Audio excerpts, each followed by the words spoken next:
Hola chicos, ¿qué tal? Espero se encuentren bien. Bueno, estoy grabando este video para dar una pequeña explicación acerca de qué es el análisis frecuencial y cómo concatenar esto del análisis frecuencial con lo que son los diagramas de Bode y Nyquist. Este va a ser un primer video para poder unir estos conocimientos, donde quiero básicamente dejar clara la idea de ¿cuál es la utilidad de estos conceptos? La utilidad del diagrama de Bode. Bueno, voy a empezar primero que nada recordando un poco de qué es el análisis de una respuesta. Vamos a pensar primero que nada en una ecuación de primer orden, un modelo de primer orden. Bueno, una función de transferencia, perdón, de primer orden. G de S igual a Y de S sobre U de S. Y las ecuaciones de primer orden tienen la siguiente forma. K sobre tau S más 1. ¿Correcto? Es como que la forma genérica de una función de primer orden. Bueno, existen diversos sistemas que se comportan así. Eh, Recordemos que esto pues simplemente representa, eh, si dibujamos en un diagrama de bloques, esta función pues está dentro del diagrama de bloques. La función de entrada es U de S y la función de salida pues es Y de S. Bien, cuando nosotros sometemos nuestro sistema a distintas funciones de entrada, esas distintas funciones de entrada hemos visto que pueden ser de distinta forma. Las funciones de entrada pueden ser un escalón, pueden ser una rampa, pueden ser un pulso, puede ser eh, entradas frecuenciales, o sea, como funciones senos y cosenos. Si tiene oscilaciones ya es una entrada oscilante, ¿no? Y esa entrada oscilante se puede generar por funciones senos y cosenos. Y bueno, en algunos casos también funciones exponenciales. Bien, entonces siempre el análisis va a ser qué pasa cuando sometemos nuestro proceso a estos diferentes tipos de entradas. Cuando vamos aplicando diferentes tipos de entrada a esta misma función de transferencia, se van a generar diferentes salidas. Eso vimos que lo que implica, pues, es simplemente, si nosotros utilizamos una función escalar unitario, que es digamos, el ejemplo más utilizado, pues eso implica que UDS, cuando estamos hablando en escalón unitario, pues tiene una forma de M sobre S. ¿Sí? En el dominio de Laplace se expresa como M de S. Entonces, cuando UDS es una función de tipo escalón unitario, esa se expresa como U sobre S, donde M va a representar la magnitud, es decir, es el tamaño del escalón. Tenemos un escalón y la amplitud de este escalón es M. Entonces, cuando el escalón es unitario, pues en realidad tenemos 1 sobre S, pero la altura del escalón va a ser de 1. Bien. Entonces, cuando nosotros sometemos, por ejemplo, un sistema de primer orden a una función escalar unitario, pues esta entrada va a generar una perturbación al sistema y va a hacer que la salida cambie su forma. Nosotros podemos conocer la forma podemos, digamos, graficar una función de entrada que básicamente es esto, entrada, y podemos encontrar gráficas de la función de salida.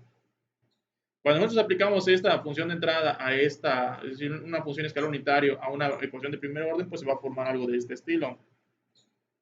Y de S es igual a U de S por G de S, lo que significa Km sobre S tau S más 1. Y esto en el dominio ya del tiempo nos va a quedar una expresión del tipo, es decir, una vez que transformamos,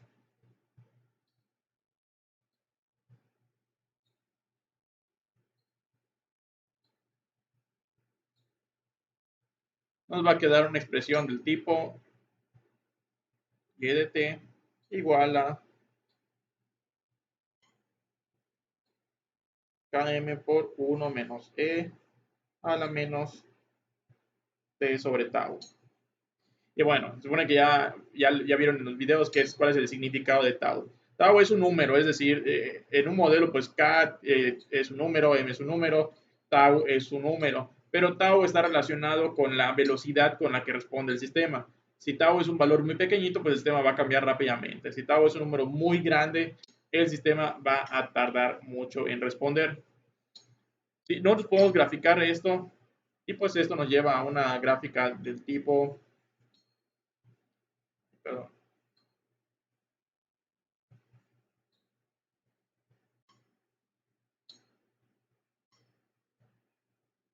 vamos a ver.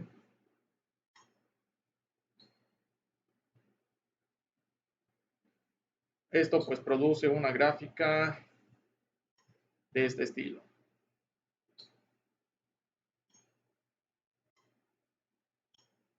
¿Qué es lo que le pasa al sistema? Pues el sistema normalmente está en un estado estable, es decir, antes del tiempo cero, pues se encuentra en un estado estable y de la nada comienza a cambiar.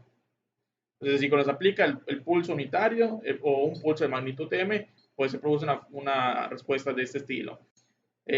Finalmente, la altura del sistema al final va a ser acá, km. Bien, entonces, lo importante en eso que acabo de explicar, pues es que yo aplico una función escalón unitario y se va a producir una respuesta que va a tener una forma particular.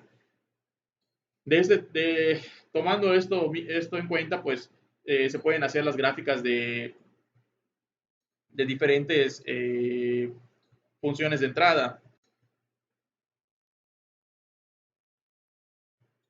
Bueno, en el caso de las funciones oscilatorias,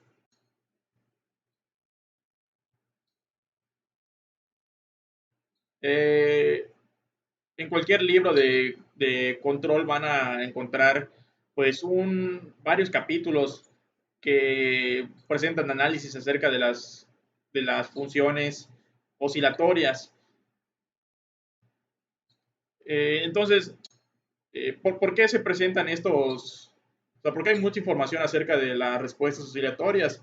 Bueno, cuando nosotros tenemos una función de transferencia simple, digamos, vamos a expresarlo en un diagrama de bloques, tenemos una función GDS y tiene su salida. Esta función, pues, digamos, es una de primer orden, GDS es de primer orden, pues la función de la respuesta con una respuesta, perdón, con una función de entrada tipo impulso, pues va a tener esta forma, es decir, al final, pues vamos a tener una gráfica de este estilo. Pero en la práctica nosotros siempre vamos a querer controlar nuestros procesos.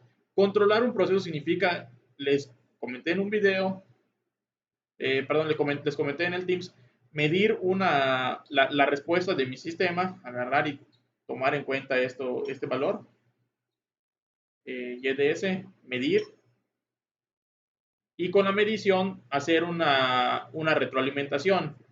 Hacemos una comparación. Esa comparación lo que hace es, bueno, yo acá tengo una función de entrada. Por ejemplo, supongamos que yo tenía mi sistema fijado a 25 grados centígrados para un control de temperatura y ahora lo quiero fijar a 35 grados centígrados. Es decir, le di una función escalón de entrada. Entonces, lo que va a hacer mi sistema va a ser si, por ejemplo, esto es una temperatura, la salida va a ser una temperatura. Un sistema de control lo que hace es medir la temperatura de salida y comparar, bueno, si mi temperatura de salida en el tiempo T, no sé, a las 2 horas es de 30 grados centígrados, lo que hace es comparar, mi referencia es 35 menos 30 grados son 5 grados centígrados. Y esos 5 grados centígrados pues se plantean acá como EDS, es decir, el error. Siempre esto que está en esta sumatoria y la función de transferencia que describe mi proceso se va a llamar error. Bueno, entonces, cuando nosotros insertamos un controlador a cualquier sistema, necesitamos necesariamente que agregar esto, es decir, una retroalimentación. Y cuando nosotros agregamos una retroalimentación y reducimos este diagrama en un diagrama de bloques, ¿qué es lo que le pasa a esta nueva función de transferencia? Vamos a llamarle G asterisco ds. Pues simplemente tenemos que aplicar las reglas de reducción de diagrama de bloques. Y mi diagrama de bloques se convierte en algo de este estilo. Tenemos G asterisco ds se va a convertir en el diagrama en la función de arriba, perdón, entre 1 más, como este es menos, más y menos, 1 más la función de arriba por la de abajo, la función de abajo pues es 1. Entonces, me queda algo de este estilo. Bueno,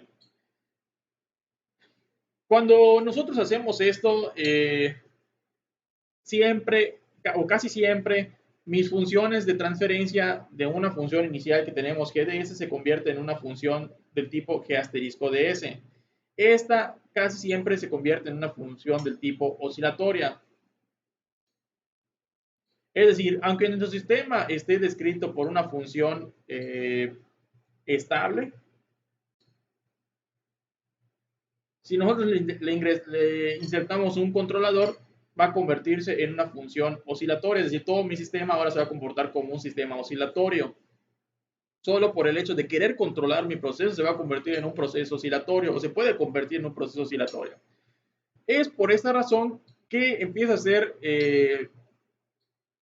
importante comenzar a analizar cuál es la respuesta de mi proceso cuando la función de transferencia tiene un comportamiento oscilatorio.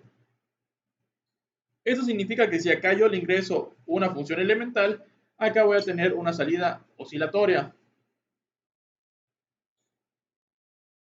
Bien.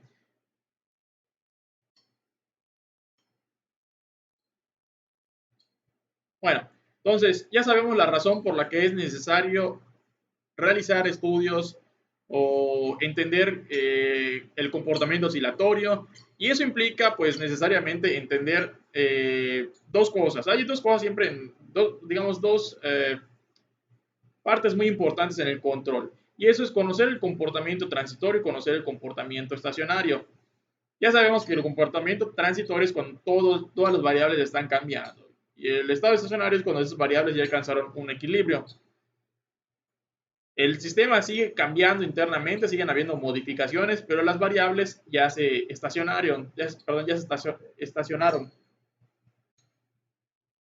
Bien, ahora voy a presentarles una serie de conceptos que nos van a ayudar para que más adelante podamos desarrollar esto del concepto de diagramas de Bode y de Nyquist, que son herramientas para analizar la respuesta de un sistema que es oscilatorio. Bien, primero que nada, punto número uno. Siempre que sometamos un proceso, así sea este proceso de primer orden, siempre que sometamos un proceso cualquiera a una función oscilatoria, mi respuesta también va a ser oscilatoria. Entonces, si yo tengo una función acá que es de primer orden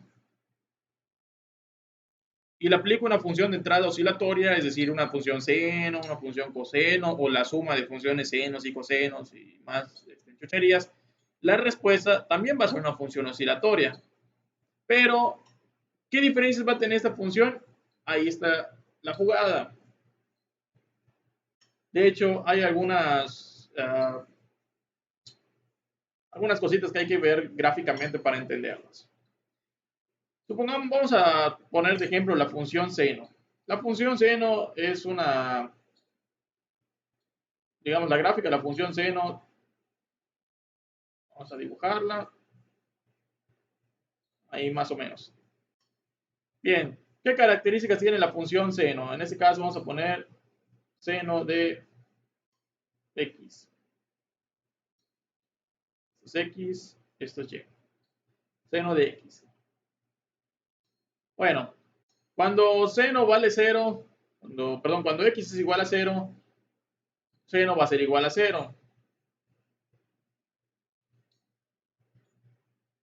Cuando el seno vale, digamos, se encuentra en este punto, el valor del seno va a ser 1. Bien, ahora, lo que se encuentra dentro de seno, pues puede tener diferentes interpretaciones. Estoy seguro que cuando llevaron trigonometría u otras asignaturas de álgebra, vieron que podían expresar el argumento acá de seno no solamente como grados, sino también lo podían expresar en términos de radianes. Esas dos expresiones son igualmente válidas. En el caso de control, normalmente expresamos este argumento en términos de radianes. Y después en el diagrama de Bode se expresa pero en términos de grados. Pero por el momento pensemos en los radianes. Solamente para recordar cuál era la diferencia. Bueno, imagínense un relojito que da vueltas. Tiene una aguja y da vueltas. Una vuelta completa en grados son 360. En el caso de radianes, una vuelta completa o un ciclo completo son 2pi, 2pi radianes. Media vuelta es solamente pi, una vuelta completa son 2pi radianes. Bueno, vamos a recordarnos algunos conceptos también acerca del período. El período es la distancia entre dos crestas, en este caso es aplicado en control, va a ser el tiempo que tarda en dar una oscilación completa. Correcto, pero la definición formal es la distancia que hay entre dos crestas.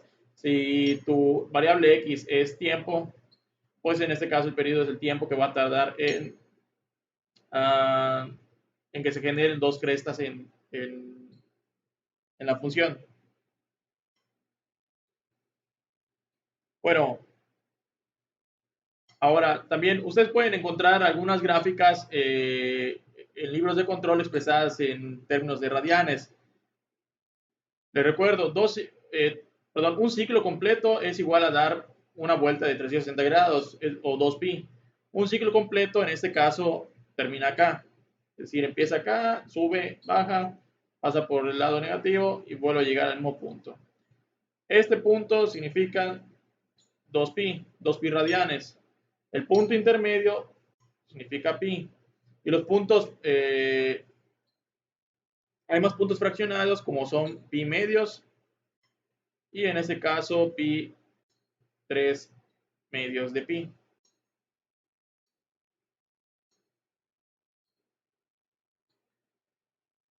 Les voy a incluir también el concepto de frecuencia.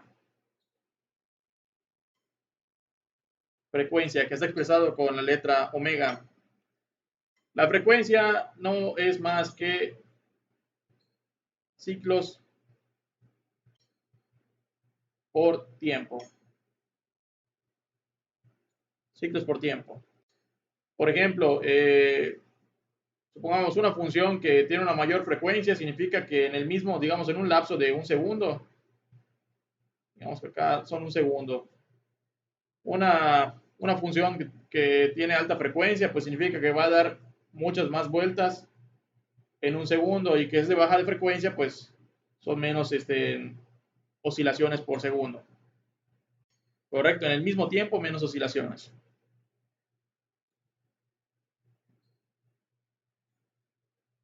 Bueno, ahora sí, teniendo estos conceptos de base, voy a hacer una interpretación acerca de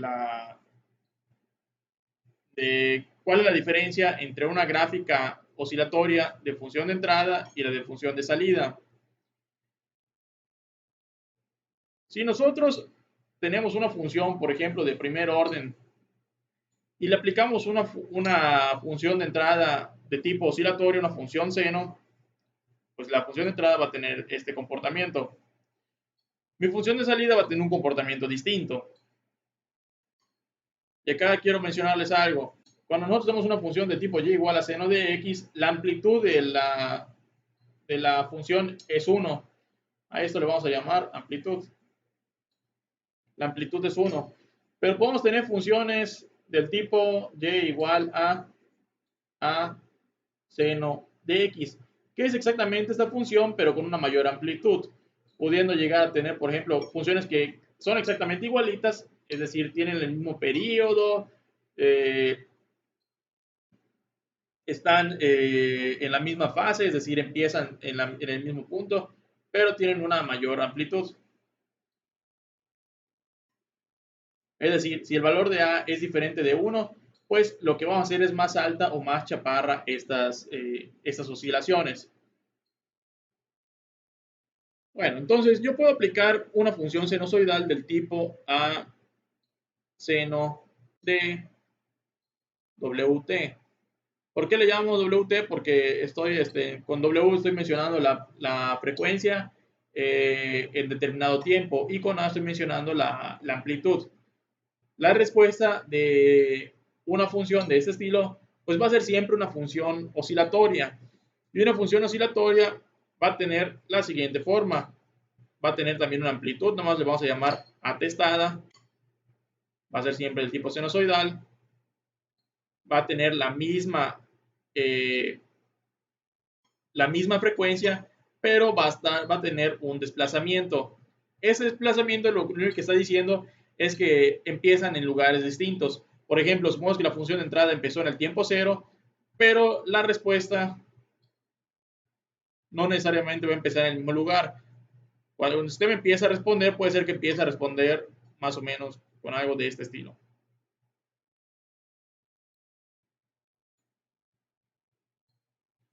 Y bien, ¿qué es lo que estamos observando con esta función? Pues la función original tiene una amplitud A, que es su altura máxima. La función B, perdón, la función de salida, pues tiene una altura distinta. Esta amplitud le llamamos a atestada. Una característica va a ser con estas funciones de entrada de tipo oscilatorias es que siempre van a tener el mismo periodo, es decir, el valor de W acá va a ser el mismo que el de acá, ¿correcto? Esto es igual. ¿Qué significa que sea igual? Que jamás vamos a tener cosas de este estilo. Que tenemos una función de entrada de este estilo y la función de salida es así. Correcto, donde vemos que un ciclo acá lo hace en determinado tiempo, luego en otro tiempo y luego en otro tiempo ese ciclo. Sino que el ciclo se debe mantener, es decir, aunque esté desfasado, empiece después, el ciclo se va a mantener. Correcto, es decir, el valor de P va a ser, perdón, el valor de P va a ser siempre el mismo para esta que para esta.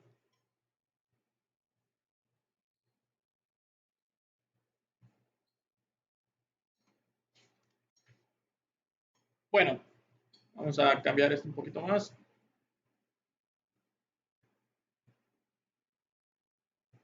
Ok, ya conocemos de forma general que si una función de entrada es de tipo oscilatoria, va a tener una función de salida oscilatoria. ¿Qué cambios va a tener esa función? Dos muy importantes, en amplitud y en desfase. Entonces, vamos a poner esos dos conceptos. La amplitud, que va a ser una ganancia, le vamos a llamar ganancia, a los cambios en amplitud.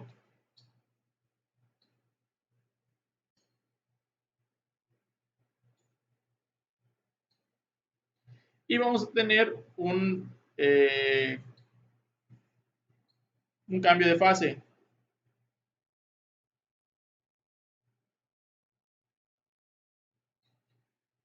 A este cambio de amplitud le vamos a llamar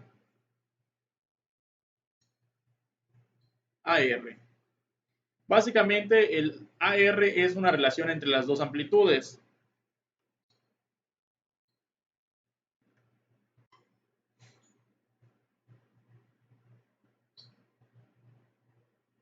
Atestada sobre la amplitud original.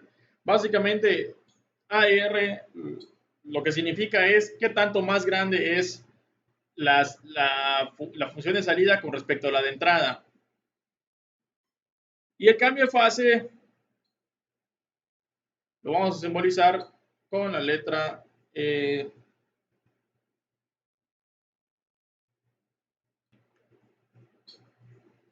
con la letra phi.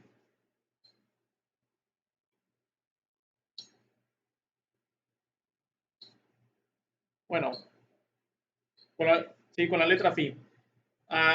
Este cambio de fase, pues básicamente lo podemos representar con unidades de radianes o con unidades de grados.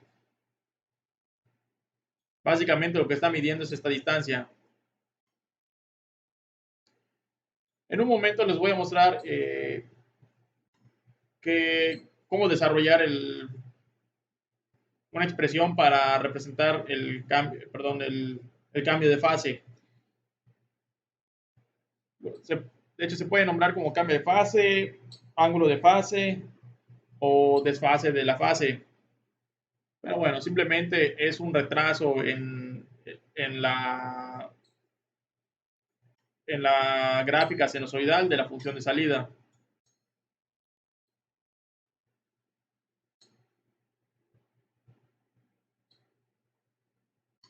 Bueno, supongamos que tenemos un sistema que se le aplica una función sinusoidal. Estamos en el tiempo cero y de la nada se le empieza a aplicar una función sinusoidal. Entonces, tenemos nuestra función de transferencia.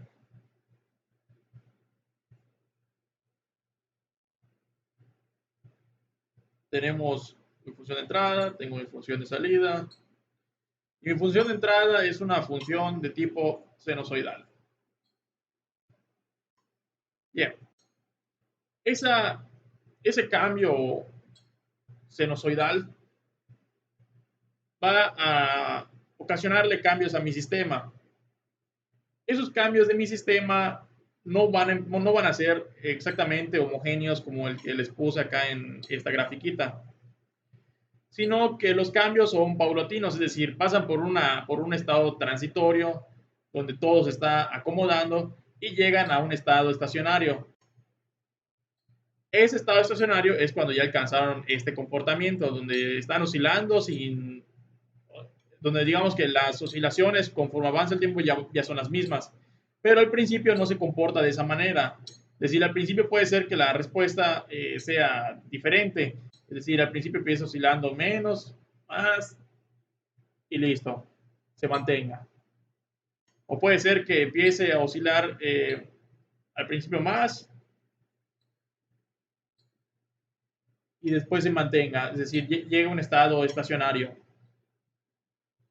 Bueno, existen dos partes importantes en control de proceso, como les mencioné. Una parte consiste en analizar la respuesta en el estado transitorio, es decir, cuando todo está cambiando, se están acondicionando las respuestas, se están estabilizando. Transitorio. Y después el estado estacionario, cuando ya nada está cambiando, digamos que ya ha llegado a un estado eh, estable.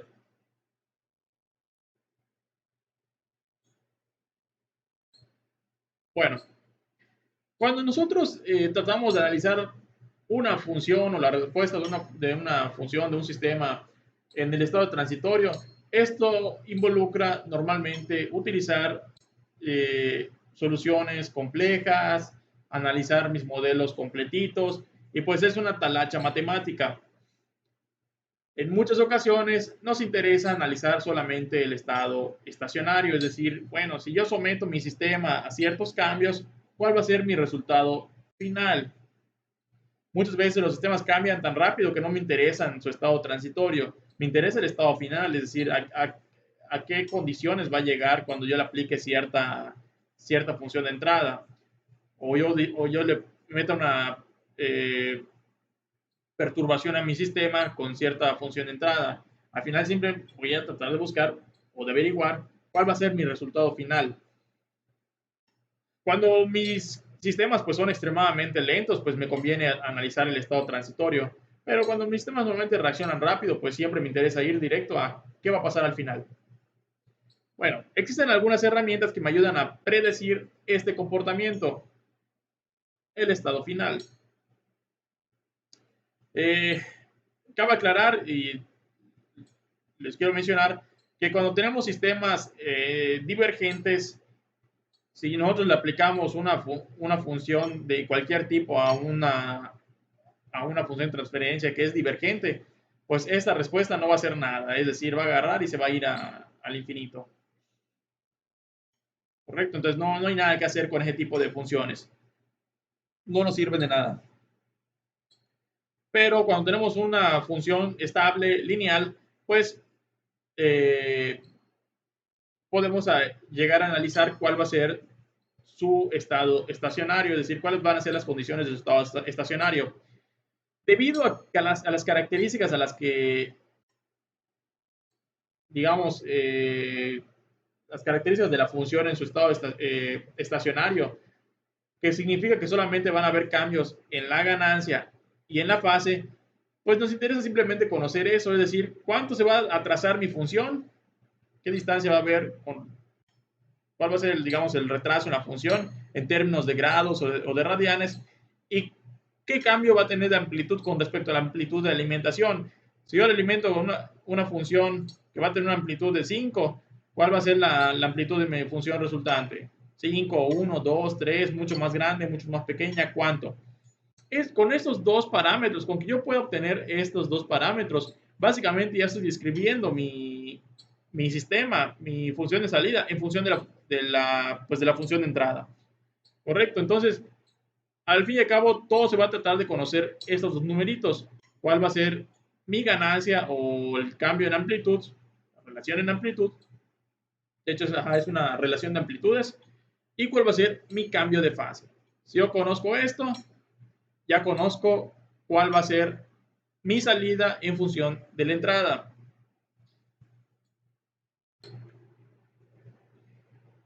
Bueno, vamos al punto número 3. Bien, cuando nosotros vamos a suponer que estamos trabajando con un sistema de primer orden.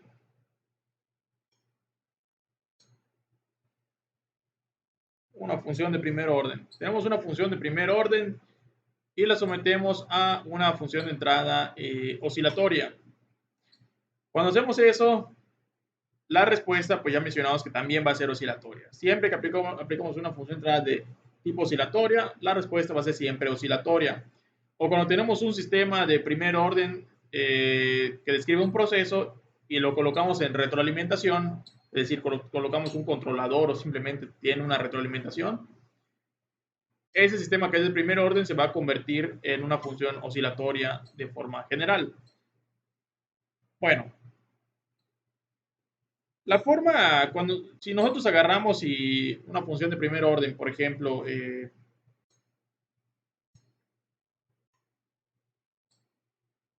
del tipo G de S es igual a K sobre tau S más 1. Le aplicamos una función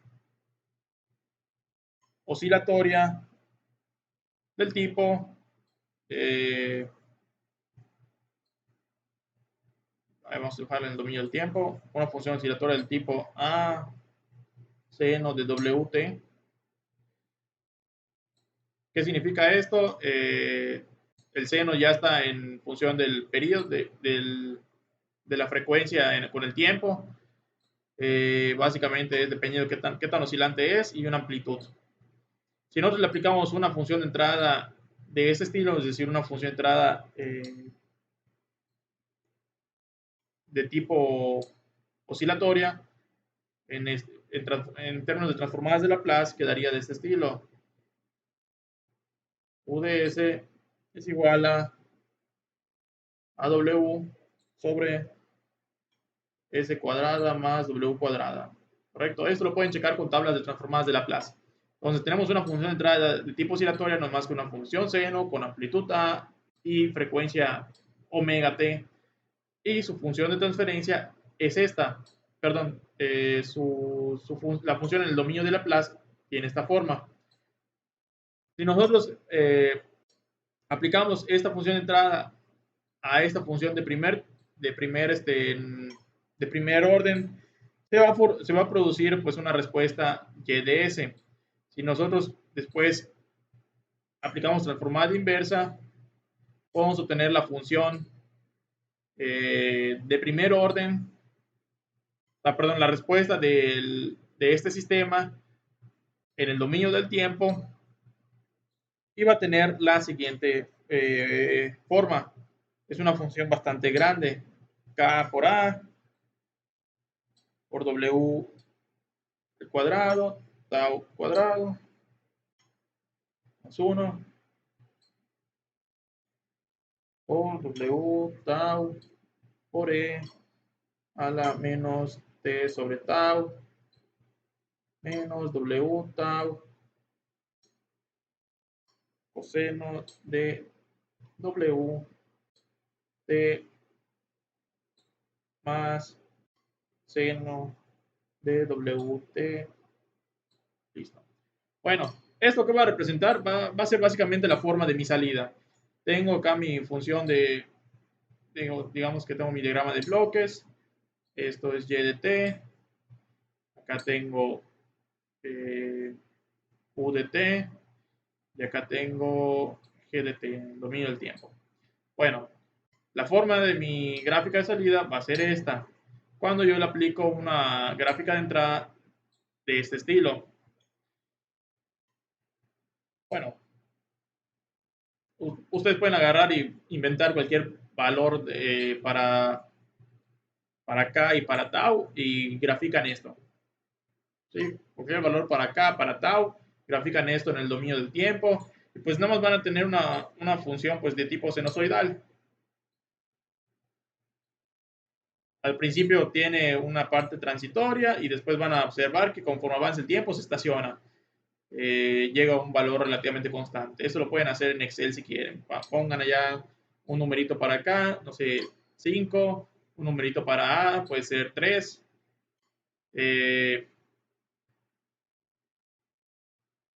Pueden poner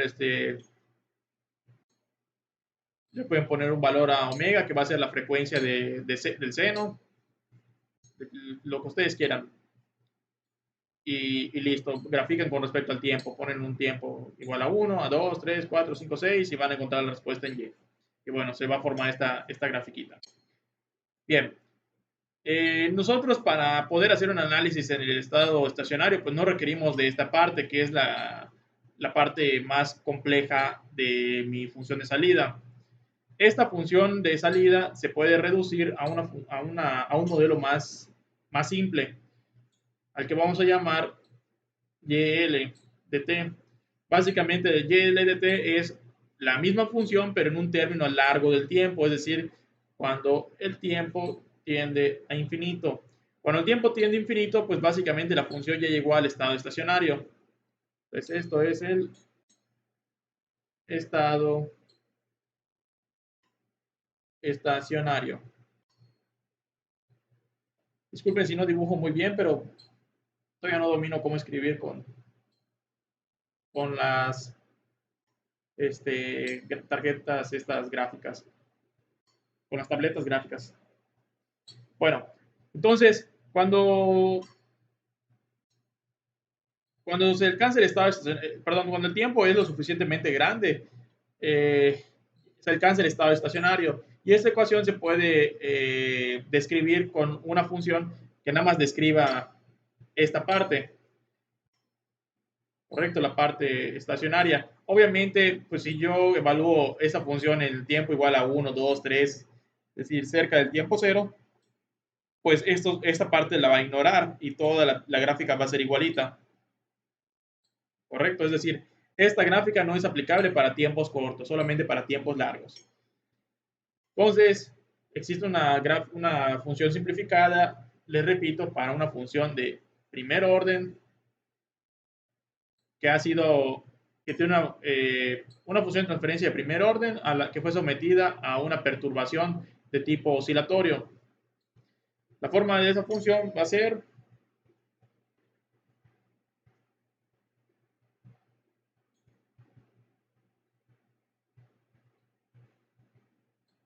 k sobre la raíz cuadrada de w al cuadrado, perdón, de omega al cuadrado, tau al cuadrado, más 1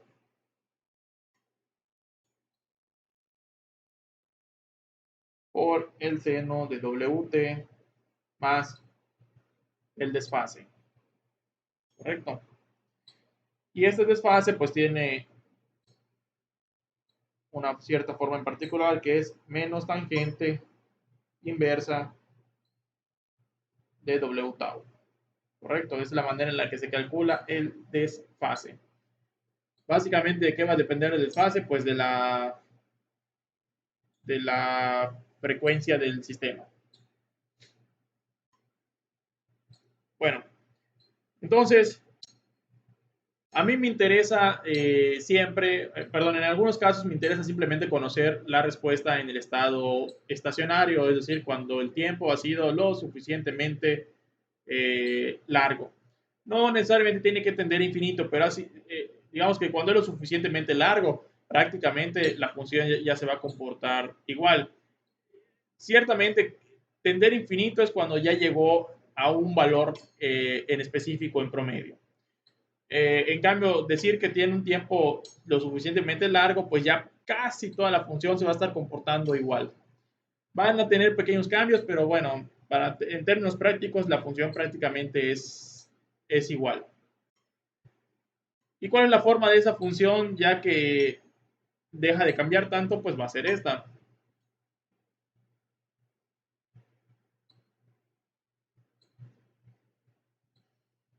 Bueno, vamos a, y vamos a redefinir. Perdón, acá ya definimos el desfase, que es esta phi, y vamos a definir atestada.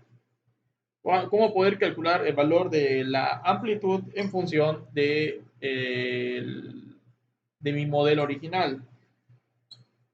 El valor de mi amplitud eh, de la función de salida va a ser igual a Ka sobre la raíz de omega al cuadrado tau al cuadrado más 1. Quiero dejar claro que obviamente hay una demostración para obtener todo esto, pero pues si quieren revisarla, la pueden encontrar en los libros.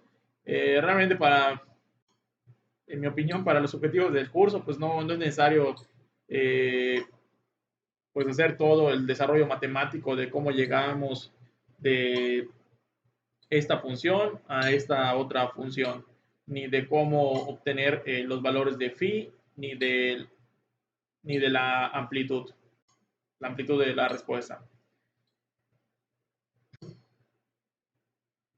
Bueno, teniendo el valor de la amplitud, pues podemos obtener el valor de AR, que es la relación de amplitudes, es decir, mi amplitud nueva o lo de la respuesta entre la amplitud de la entrada. Esto va a ser igual acá sobre, pues nada más hay que pasar esta A acá y nos queda como K sobre raíz de W, perdón, omega al cuadrado, tau al cuadrado, más 1, raíz cuadrada. Bien.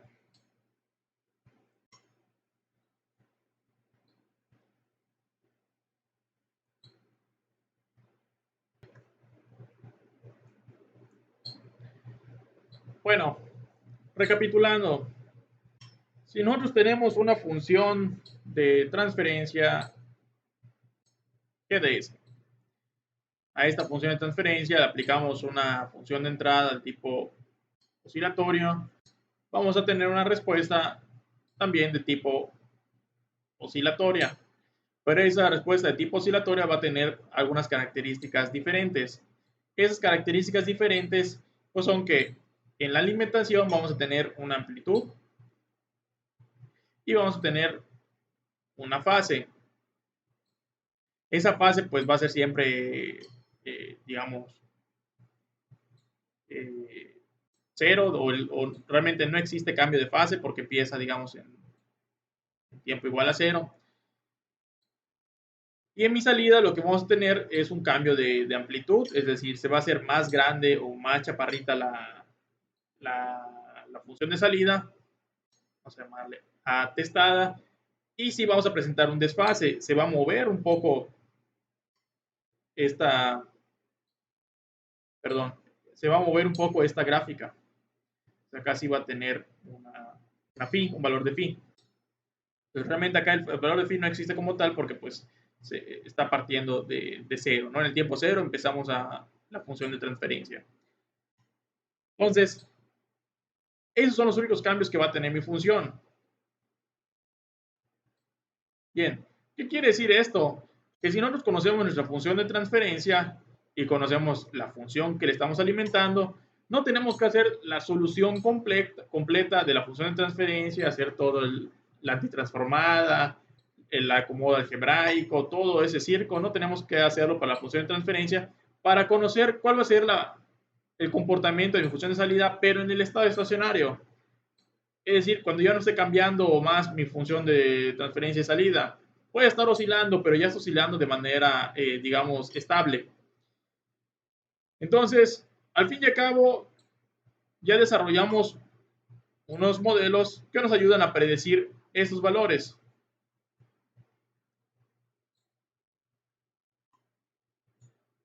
Esos dos modelos, pues son simplemente, vamos a escribirlos. Bueno, perdón, están acá arriba. Esos modelos son simplemente este modelo de phi y este modelo de AR. Correcto, son dos ecuacioncitas que las pueden tomar como ciertas, como válidas. Yo conozco mi función de transferencia, de ahí saco estos valores de omega, tau, eh, perdón, el omega es de mi función sinusoidal de alimentación y el tau es de la función de transferencia.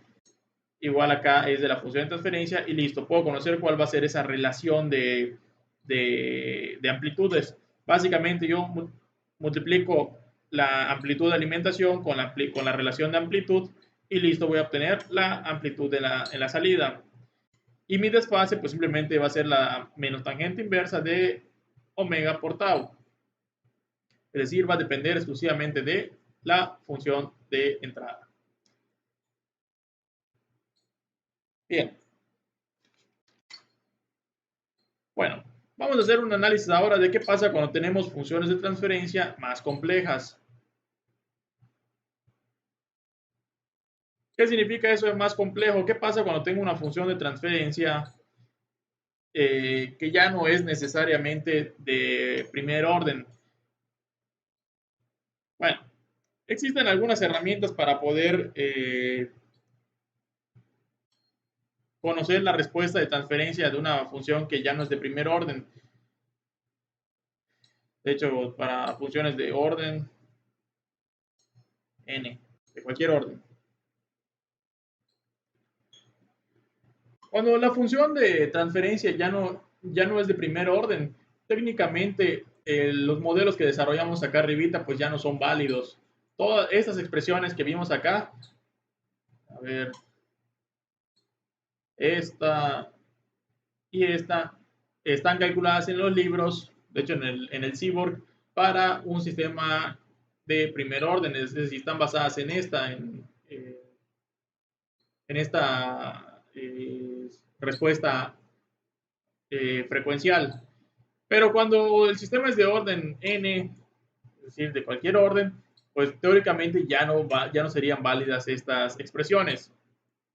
Bueno, en el Cyborg, en el libro de Cyborg, existe un modelo, digamos, una técnica que básicamente hace posible utilizar estas mismas expresiones o el mismo sustento matemático de una función de primer orden para encontrar la respuesta frecuencial en el estado estacionario de prácticamente cualquier función de transferencia, ya sea una función de transferencia de primer orden, segundo orden, tercer orden, cuarto orden, el que sea. Es decir, hay un truco matemático para siempre encontrar estos valores en función de la función de entrada y de la función de transferencia. Bueno, vamos a ver esta metodología.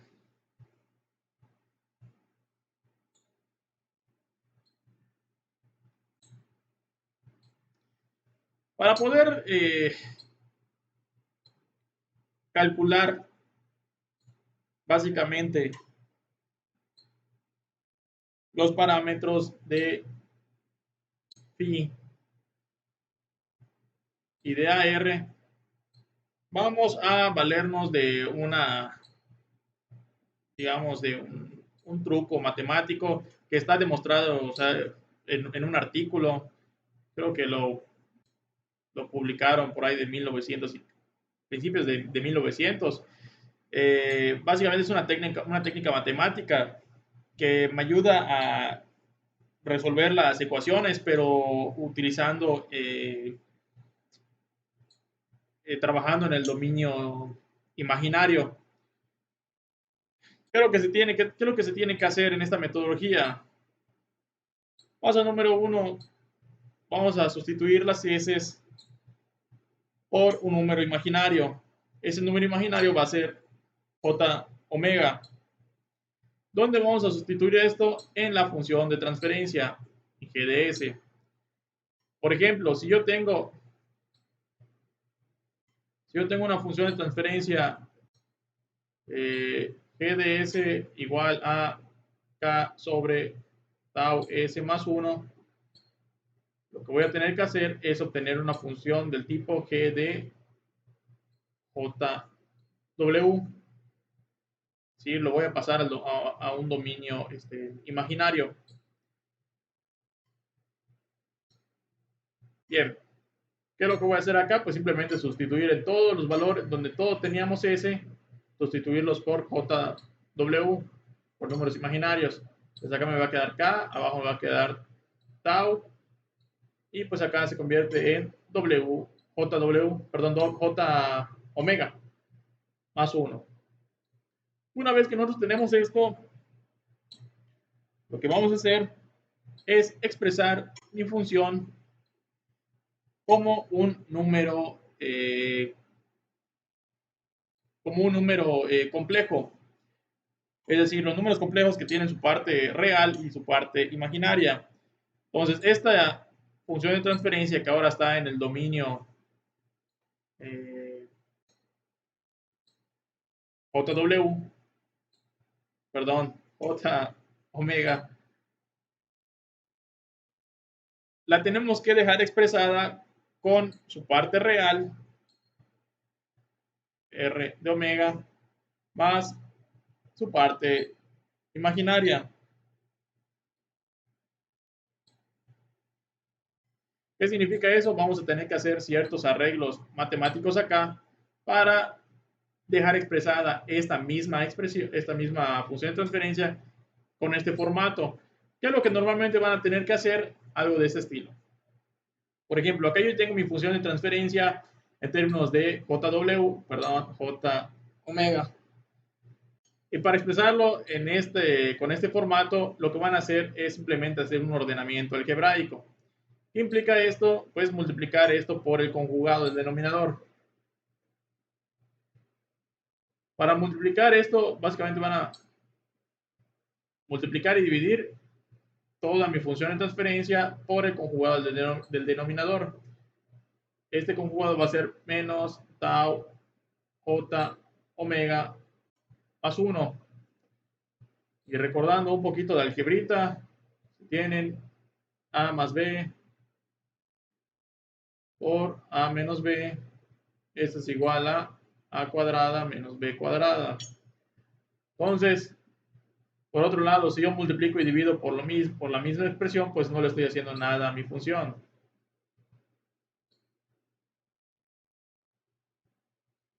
Bueno, ¿y en qué se transforma esto? Mi expresión g de j omega. Desarrollo esto y me queda como tau.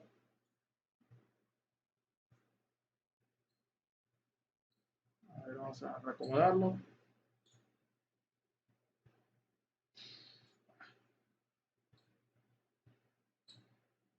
A ver, me va a quedar como 1 al cuadrado menos tau j w, perdón, omega al cuadrado.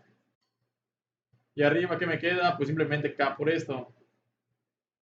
K por menos tau j omega más 1.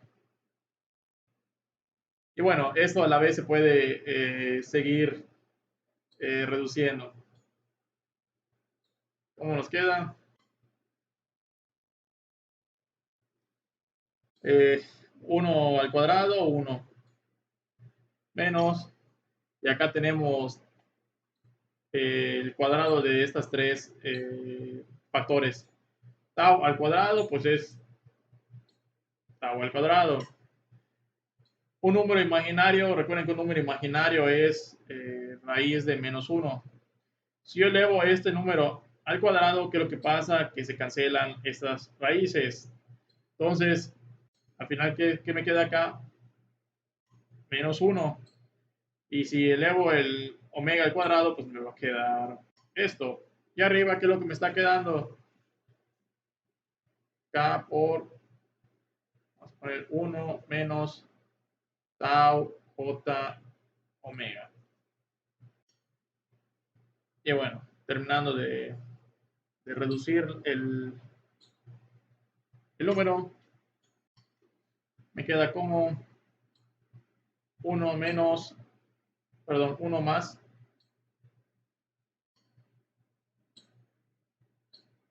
omega cuadrado, tau cuadrado, y arriba me queda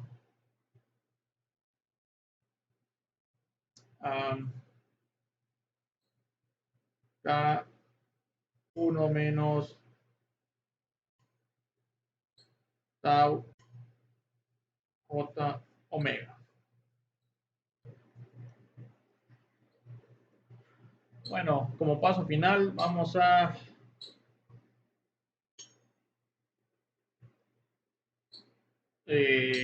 hacer un reordenamiento de esto. A ver, vamos a desarrollar la parte de arriba.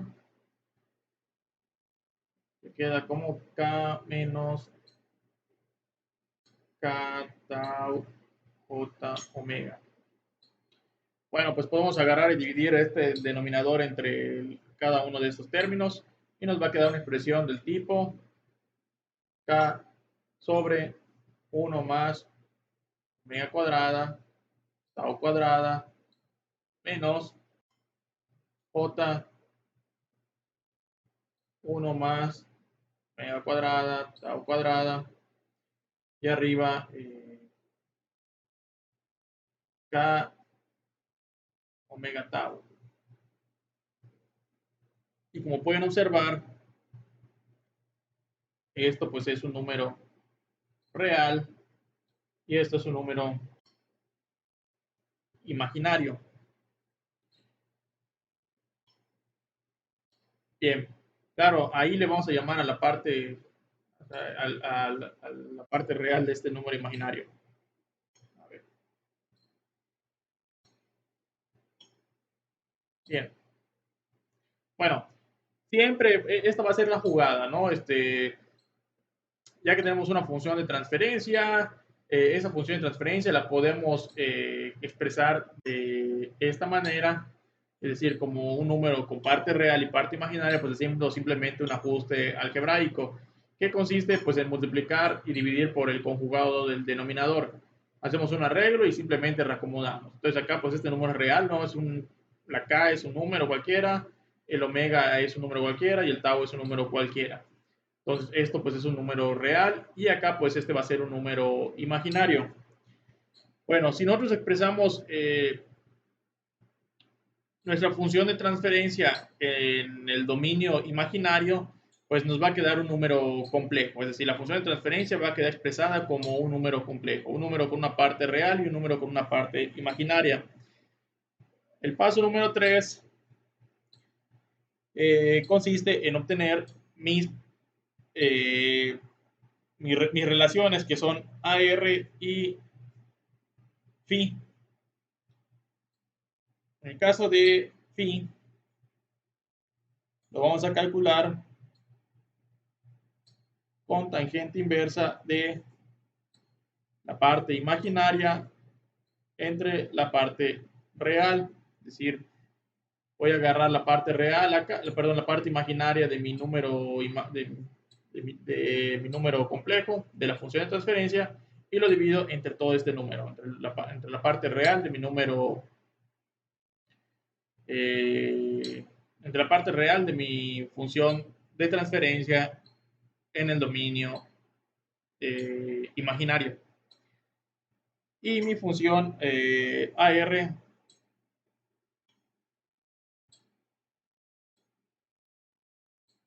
que recordemos que AR es atestada sobre A, es la relación de las amplitudes. Lo vamos a expresar ahora como la amplitud de la función de transferencia, correcto, es nada más una manera de expresarlo. La amplitud de la función de transferencia va a ser igual a la raíz cuadrada de la parte real de mi número complejo de la función de transferencia al cuadrado más i al cuadrado raíz cuadrada. ¿Correcto? Entonces, estas dos formulitas, estas dos formulitas, perdón, aplicar esto de la sustitución de un número imaginario en mi variable compleja, en mi variable s, eh, lo que va a hacer es que yo pueda utilizar pues esta metodología para poder encontrar mis valores de phi, mis valores de AR. Es cierto, esto involucra hacer esta parte algebraica. ¿Sí? Un artilugio acá, un show algebraico para poder dar con mi parte real, mi parte imaginaria. Eh, Ahora, la bondad de esta metodología no es precisamente resolver sistemas perdón, de primer orden, donde simplemente multiplico con mi conjugado y listo. Hago mi arreglo algebraico y todo queda fácil, ¿no? Normalmente mis funciones van a ser mucho más complejas que esto, van a ser de orden 1, 2, 3, orden n, el orden que sea. Si estoy hablando de todo mi sistema completo, es decir, toda una planta de procesos, pues el orden de mi función de transferencia de todo mi proceso, o sea, la función de transferencia global, pues va a tener un orden muy grande. ¿Qué significa eso? Pues acá voy a tener funciones del tipo ts más 1 por ts más 1 por ts más 1, etcétera. ¿Correcto? Solo voy a tener acá un orden n. Bueno, esta misma metodología se puede ampliar para esas funciones de orden n. Vamos a ver cuál es esa metodología.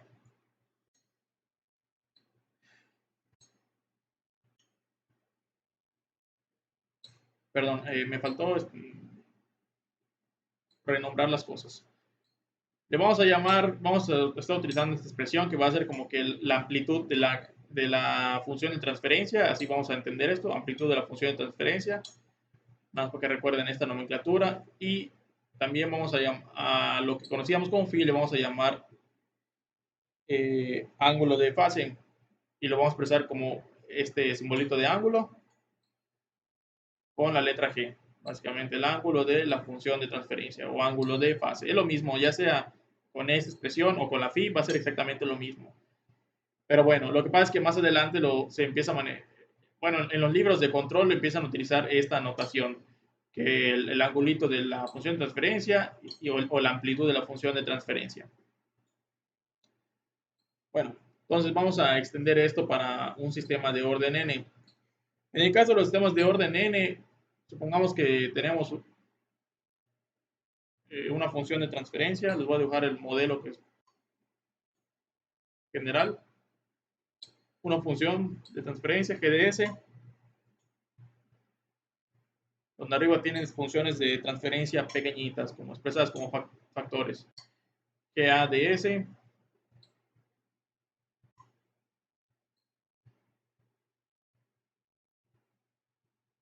por GBDS por GCDS,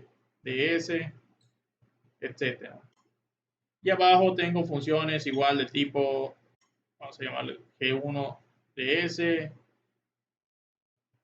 G2DS, G3DS, G4DS, etcétera. Sigue multiplicando.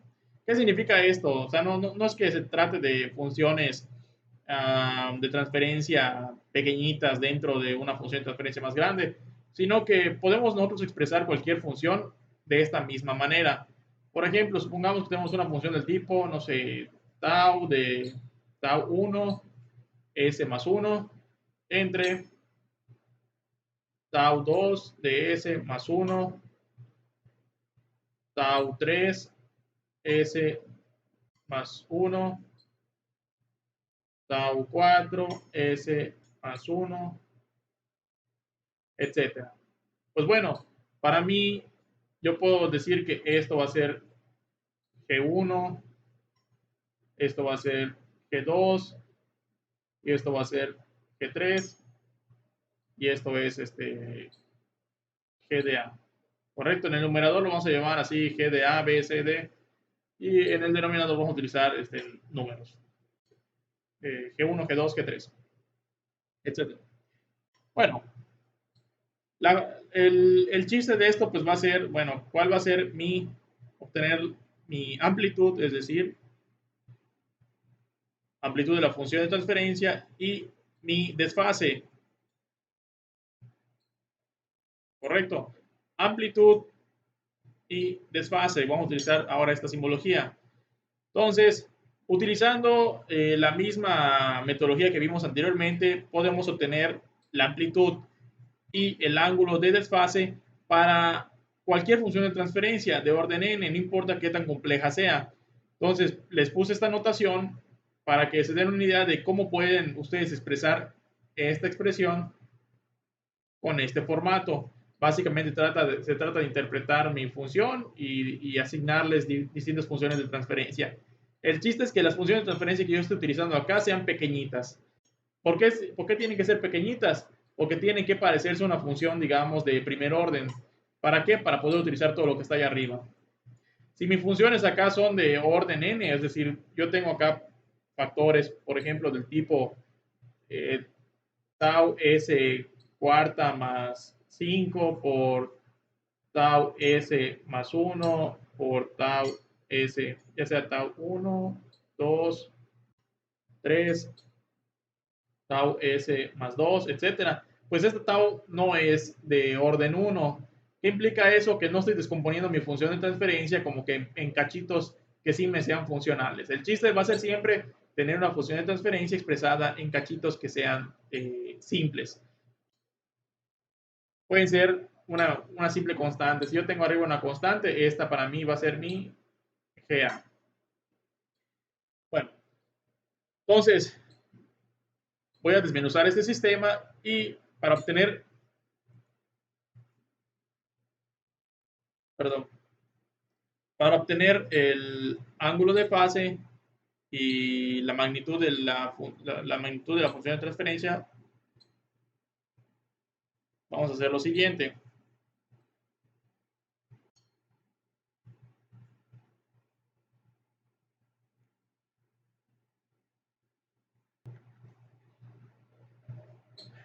Lo primero que vamos a hacer es convertir esto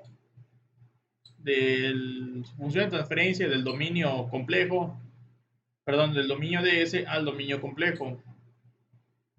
Es decir, G de J omega. Les va a quedar una función de transferencia del tipo GA de J omega por GB de J omega por GC de J omega, etc. Y abajo las funciones G1 de J omega por G2 de J omega por G3 de J omega, etcétera, etcétera. Una vez que tienen esto, ya pueden encontrar ustedes la amplitud de su función de transferencia. La amplitud de esta función de transferencia va a ser igual a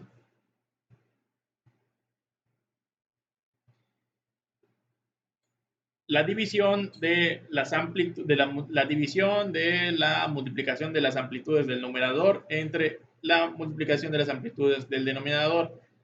Es decir, agarro este término y le saco su amplitud de forma, perdón, no este término, este factor, esta función de transferencia GA, y le saco su amplitud GA de JW por la amplitud de GB de JW por la amplitud de GC JW, etcétera, entre la del denominador, es decir, la amplitud de la primera función de transferencia JW por la amplitud de la segunda función de transferencia JW por la amplitud de la tercera función de transferencia JW, etc. Si mi función de transferencia nada más tiene arriba una expresión simple, pues acá nada más van a tener G de A. Y abajo, pues cuántos necesiten. Y el ángulo JW es igual a el ángulo de, perdón, la suma de todos los ángulos de las funciones del numerador, es decir, desfase de G de A más desfase de G de B, perdón, vamos a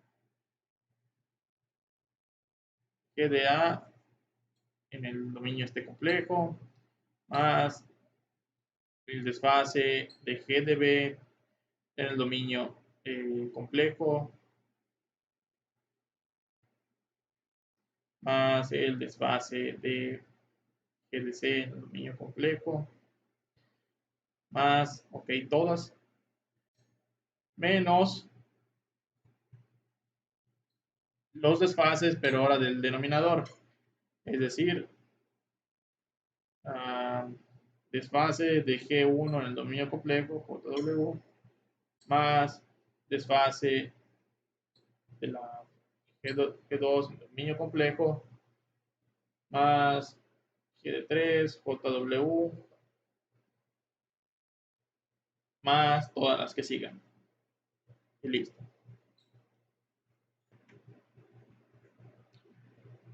Y bueno, entonces acá nosotros vamos a tener la amplitud. Recuerden que la amplitud, esto reflejaba AR. Y vamos a tener el ángulo de desfase que representa a phi. Es exactamente lo mismo, AR y phi en el estado estacionario. Bueno, entonces nosotros podemos resolver esto y nos va a dar pues un numerito. Es decir, cuántos grados vas a desfasar la función, la respuesta. Y podemos resolver esto y nos va a dar un factor. Es decir, qué tanto más grande va a ser o más pequeño va a ser la amplitud de la respuesta que la de la alimentación. Vamos a hacer un ejemplito rápidamente que pues está en el libro de Seaborg, eh, pero bueno, para darle continuidad a esto y que quede un poquito más claro este tema.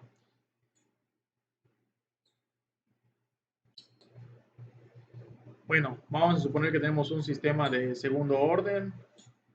Ah,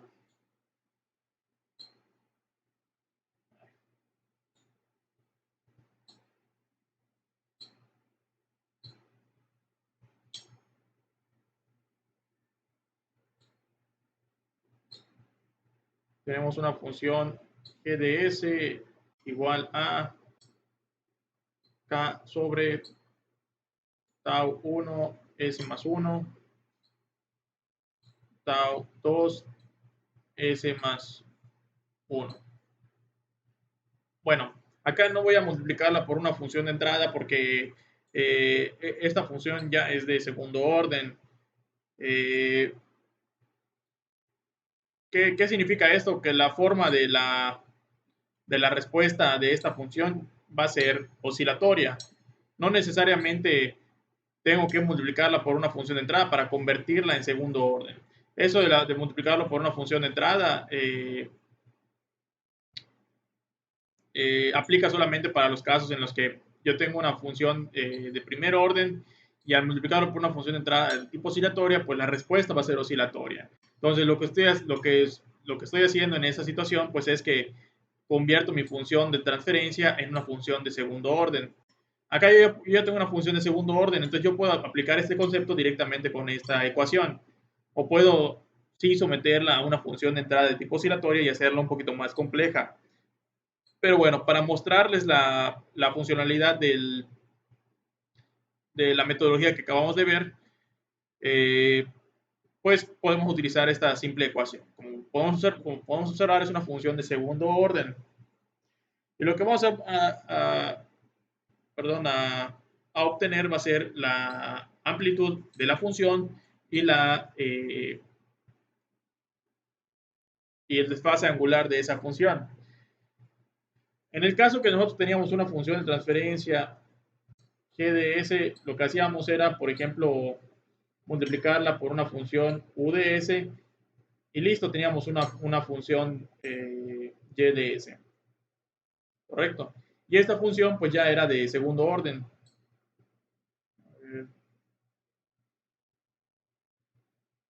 Ya era de segundo orden. Entonces a esta función nosotros le podíamos calcular phi y le podíamos calcular AR. Ahora, el punto general es que cualquiera de las dos, o sea, perdón, cualquiera sí, de las dos, y de s o g de s, son funciones como tal, funciones en el dominio de s. Y esas funciones en el dominio de s, pues le puedo aplicar las mismas reglas, la misma metodología. Cuando se lo aplico directamente a GDS o a una función cualquiera, en lugar de llamarle phi y llamarle a r, le vamos a estar llamando la amplitud de la función y el ángulo o desfase de la función. Por eso es que empiezan a utilizar esta notación. ¿Sí? Ya que digamos que es una expresión en un sentido mucho más general. La misma metodología se la puede expresar a ambas expresiones.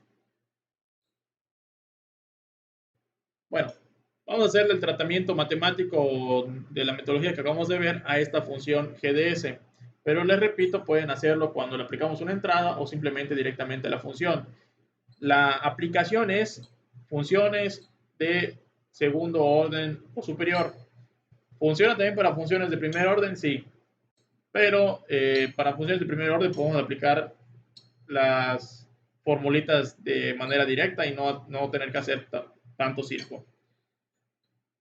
Bueno, vamos a partir de este problema, vamos a expresarlo en diferentes funciones. Como podemos observar, acá tenemos una función, vamos a llamarle función A de S. Tenemos una función acá G1 de S y una función G2 de S. Bueno, entonces, esta función G1, pues, hacer esto, esta función 2 va a ser esto y esta acá va a ser esto. Bien, entonces nosotros tenemos que, vamos a dibujar por acá, GA ds es igual a K, G1 ds es igual a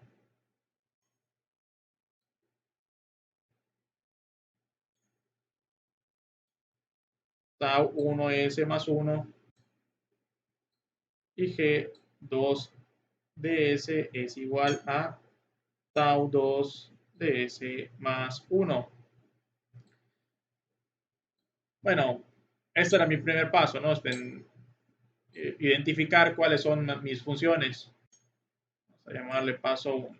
Y paso 2 va a ser hacer una sustitución. Recuerden, ese pasar mi función del dominio de ese al dominio complejo, que va a ser utilizar pues nada más un número imaginario, J omega. Bueno, entonces vamos a hacer la sustitución acá y nos va a quedar como GA de J omega es igual a K. Como acá no existe ninguna variable S, pues la función va a ser exactamente la misma. Luego tengo G1 de JW, perdón, J omega igual a tau 1 J omega más 1, ¿correcto? Estoy sustituyendo nada más la S.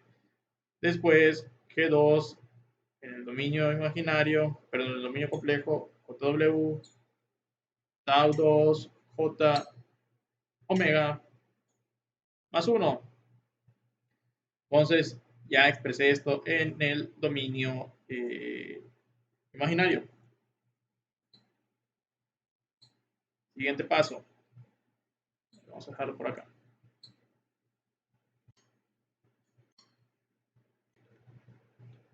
Bueno, vamos a encontrar la razón de la amplitud. Es decir, queremos encontrar G ds. Queremos encontrar la amplitud de esta función. Para lograr calcular la amplitud de esta función, necesitamos, vamos a recordar por acá, conocer la amplitud de cada uno de estos. Entonces, la amplitud de la función AR, o sea, AR va a ser igual a la amplitud de la función global en JW, que significa obtener primero la amplitud de las funciones individuales.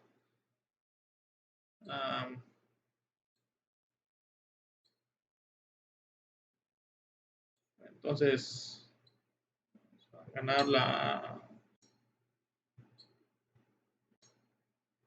relación de amplitud. Necesitamos obtener G1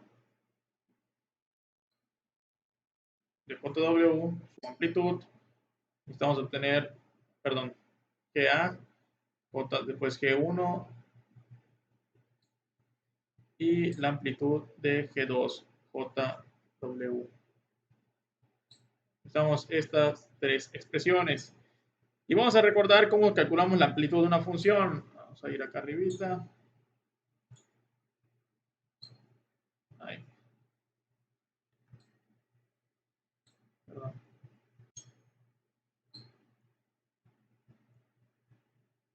Vamos acá arribita y recordemos, acá está. La amplitud de una función simplemente es la raíz de la parte real más la parte imaginaria de esa función.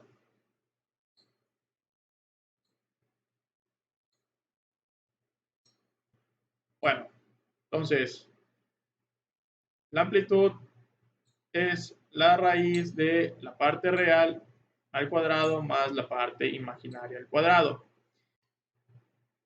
Vamos a ir por mi primera función de transferencia, GA de JW. GA, es decir, esta función solamente tiene una parte real, no tiene partes imaginarias, no tiene Jotas. Entonces, ¿cómo queda la solución? Raíz cuadrada de mi parte real al cuadrado. ¿Cuál es mi parte real? Pues es k. K al cuadrado más mi parte imaginaria al cuadrado. ¿Tenemos parte imaginaria? No. 0 al cuadrado. Entonces, resuelvo esto. Esto se va y se va a la raíz con el cuadrado y me queda k. Entonces, la amplitud de la función g de a es igual a k. Vamos a hacer lo mismo para la segunda parte. Raíz cuadrada de mi k cuadrada, de mi, perdón, mi parte real al cuadrado más mi parte imaginaria al cuadrado. Mi parte real es el número 1. Entonces, 1 al cuadrado más mi parte real que es tau omega. Entonces, tau 1 omega y todo esto al cuadrado. Lo que se traduce como la raíz de 1 más tau 1 al cuadrado por omega al cuadrado. Y mi parte 2, pues va a ser exactamente lo mismo. Solamente que me va a quedar mi tau 2 al cuadrado por omega al cuadrado. Bien. Ya que tengo todo esto, pues puedo calcular la amplitud global, es decir, que JW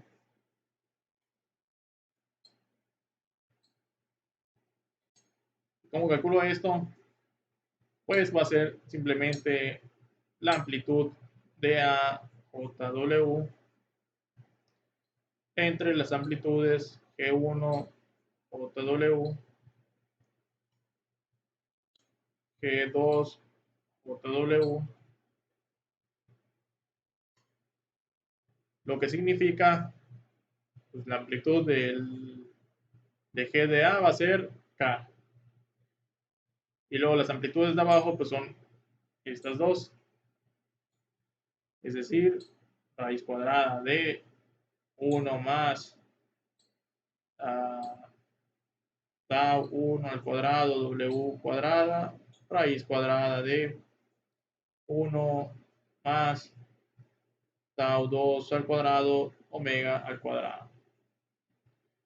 Y esto es decir, si yo tuviera numeritos y mi función de transferencia tuviera conociera los valores de k, de tau 1 y tau 2, que pues en una aplicación real pues sí se deben conocer, se sustituyen y puedo obtener la amplitud de esta función de transferencia de GDS. Entonces, esto va a ser exactamente lo mismo a R, que es exactamente lo mismo que la amplitud de esta función de transferencia. Bueno, como pueden observar, acá no queda nada expresado con números imaginarios. Esta estrategia de los números imaginarios simplemente es una herramienta matemática para poder, digamos que, obtener esta expresión utilizando pues funciones de transferencia simples. Los números imaginarios realmente nada más los estoy introduciendo como herramienta matemática. Claramente al final no deben quedar esos números imaginarios, es decir, no me debe quedar ninguna foto por allá, ¿correcto? Nada más voy a utilizar digamos que la parte real de los números. Bueno, vamos a calcular entonces ahora mi desfase.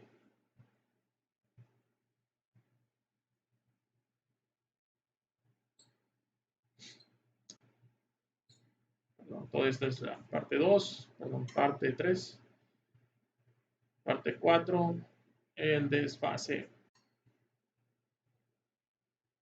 o cambio de fase. Vamos a llamarle ángulo de fase.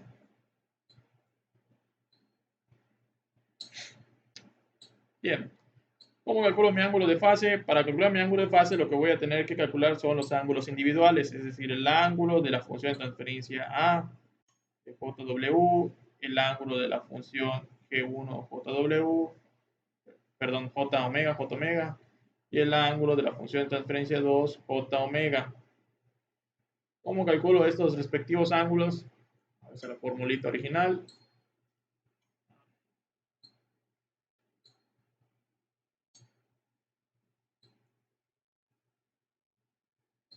Y aquí está. Calculo ese ángulo con tangente inversa de I sobre R.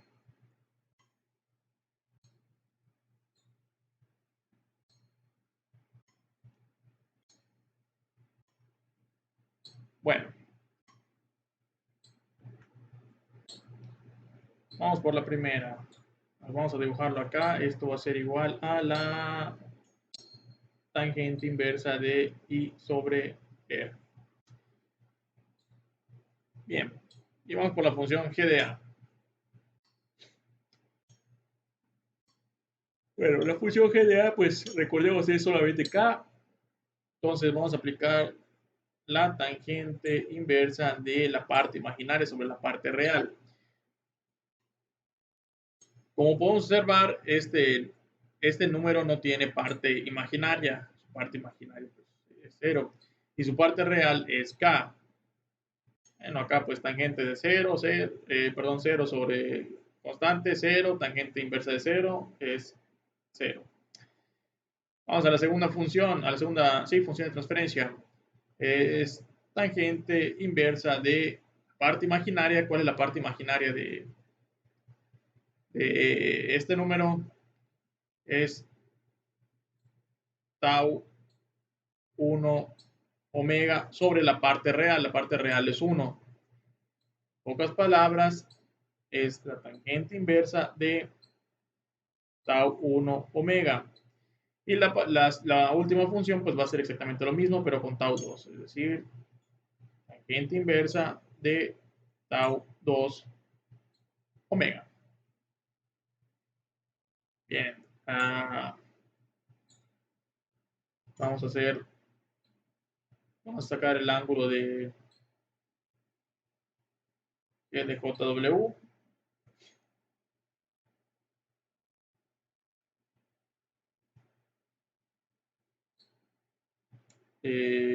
Recordando la regla, es la suma de todas las del numerador menos menos la suma de todas las del denominador.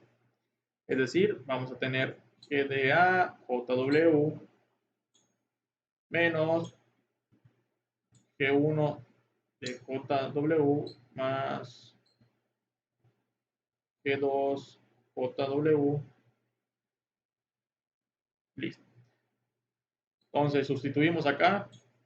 Entonces G de A es igual a 0 menos la suma de los ángulos de, perdón, acá son los ángulos, ángulo, ángulo, ángulo. El ángulo de G de 1, que va a ser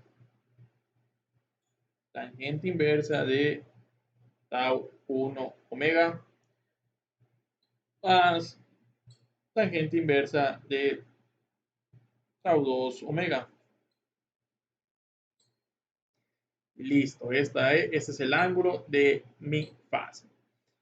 Y eso es todo.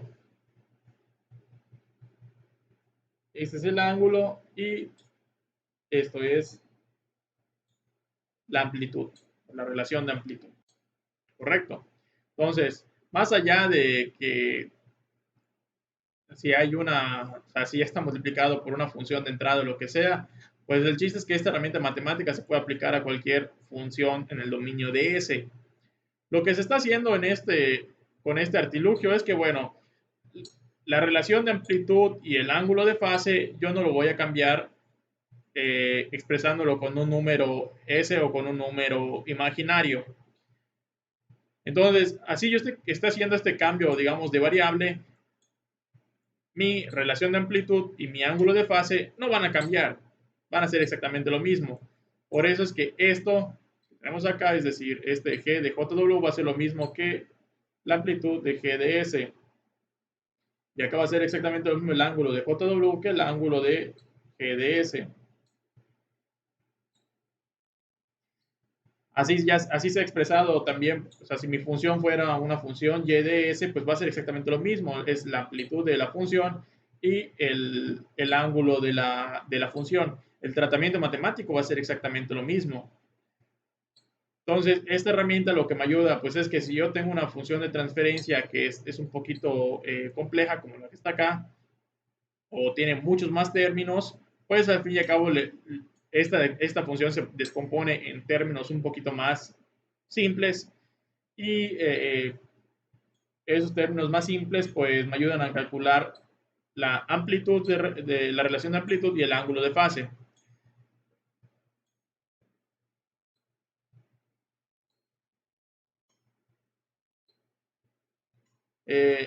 Entonces, recapitulando,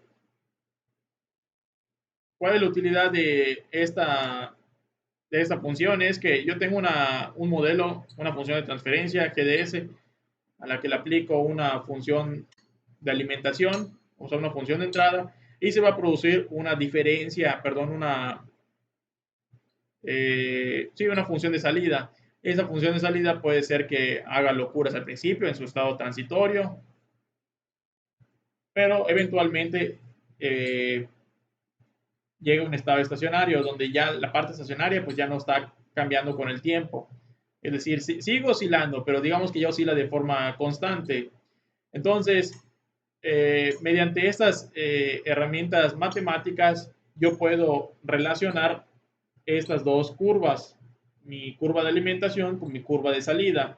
Si bien el tratamiento matemático se puede hacer para la función de transferencia original o para la función de transferencia de orden n sin aplicarle o sea, sin estrictamente aplicarle una función de entrada, bueno, eso es que matemáticamente sea posible, pero la función final o su aplicación es precisamente conocer cuál va a ser eh, la forma de mi salida de la función con respecto a una función de entrada. Simplemente conociendo la función de transferencia y la función de entrada. Una característica importante pues es que la función pues tiene que ser oscilatoria. Si no estamos trabajando con una función oscilatoria pues no tiene sentido aplicar estas herramientas matemáticas. En videos posteriores vamos a ver que pues finalmente esto me sirve para la parte de control, cuando estoy utilizando controles, que pues eso implica retroalimentaciones, eso hace que mi función que originalmente era estable se convierta en una función oscilatoria y pues hace que estas herramientas ya sean aplicables a sistemas que quizás inicialmente son lineales, son muy estables, pues bueno, ponerles un control los vuelve oscilatorios y me echa a perder la vida. Bien, voy a dejar hasta acá este video porque ya está demasiado largo y hablo en un video muy cortito pues ya de la parte de el diagrama de Bode y de Nyquist. Y pues ya incluyo la parte final que son lo que tiene que ver con el tema de robustez, que es más bien un concepto, y los márgenes de ganancia y de fase, que es esto mismo que acabamos de ver. Entonces, en el siguiente video ya voy a cerrar esta unidad, nada más terminando de unir estos conceptos que acabamos de ver con la parte de los diagramas de Bode. Nada más les menciono, los diagramas de Bode pues nos van a servir precisamente para conocer el comportamiento, pero en la parte transitoria y ya no tanto en la parte estacionaria. En el caso de los diagramas de Bode, pues básicamente pues es una gráfica que ya vieron en los videos, que mediante la interpretación de la forma de esa gráfica puedo conocer algunas propiedades del sistema. Si es estable, si no es estable, si tenemos un sistema subamortiguado, sobreamortiguado, críticamente amortiguado, etc. Bueno, nos vemos en el siguiente video.